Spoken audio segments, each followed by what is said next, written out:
اعوذ باللہ من الشیطان الرجیم، بسم اللہ الرحمن الرحیم۔ پہلے بھی لیسن میں ہم آپ کو شوشے اور دندانے کے بارے میں بتا چکے ہیں، لیکن میں چاہتا ہوں کہ کچھ مزید الفاظ ایسے آپ کو بتائے جائیں جس میں شوشے اور دندانے کا استعمال ہوتا ہے، اور مزید میں چاہتا ہوں کہ آپ کی اس طرح سے پریکٹس ہو جائے۔ جیسے سب سے پہلے ہم بہت ایک اچھا لفظ لکھنے لگے ہیں۔ یہ لفظ دیکھیے گا کہ لفظ ہے خاتم النبیین۔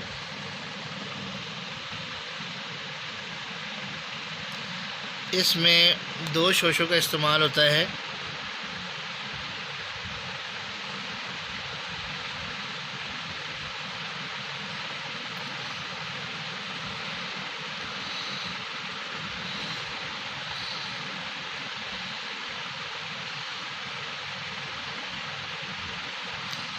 خاتم النبیین صلی اللہ علیہ وآلہ وسلم، یہ لفظ اس طریقے سے لکھا جاتا ہے۔ اکثر لوگ اس لفظ کو غلط لکھ دیتے ہیں، اور اسی طریقے سے اس سے ملتے جلتے کچھ الفاظ اور میں لکھنے لگا ہوں۔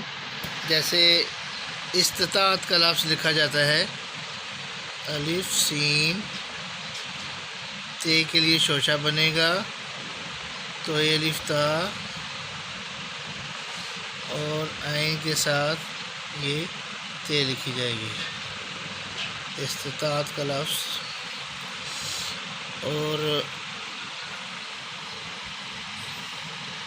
ایک لفظ اور لکھتے ہیں، جیسے لفظ لکھا جاتا ہے دستور، قانون کو کہتے ہیں۔ یہ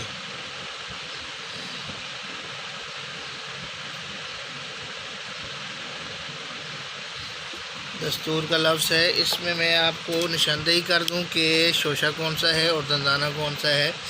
اب جیسے یہ تے کے لیے جو ہے یہ شوشہ ہے، اسی طریقے سے نون کے لیے یہ دندانہ ہے، اور یہ بے کے لیے بھی، بے کے بعد یہ کے لیے بھی دندانہ ہے، لیکن یہ بے کے لیے جہاں پر ہم نے بے کا نقطہ ڈالا ہے یہ، اور اس میں یہ جو دوسری یہ ہے بے کے لیے اور یہ کے لیے، یہ دونوں کیا ہیں؟ شوشے ہیں۔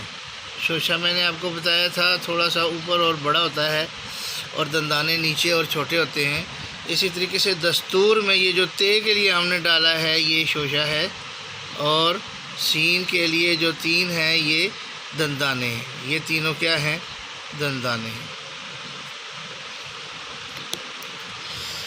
اچھا، آگے لفظ ہے غنیمت۔ لفظ ہم لکھتے ہیں،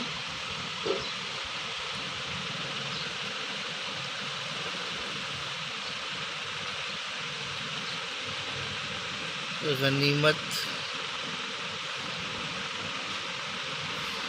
اب غین کے بعد جو نون ہم نے لکھا ہے اس میں شوشے کا استعمال ہوا ہے۔ یہ جو ہے یہ شوشہ ہے، اور اس کے علاوہ نون کے لیے شوشہ ہے، یہ کے لیے دندانہ بنا ہے، اور میم کے بعد یہ ہم نے لیٹی رے لکھی ہے اور ساتھ تے جوڑ دیا، یہ غنیمت بن گیا۔ اب استطاعت جو لفظ ہم نے لکھا ہے، استطاعت لفظ میں یہ شوشہ ہے تے کے لیے۔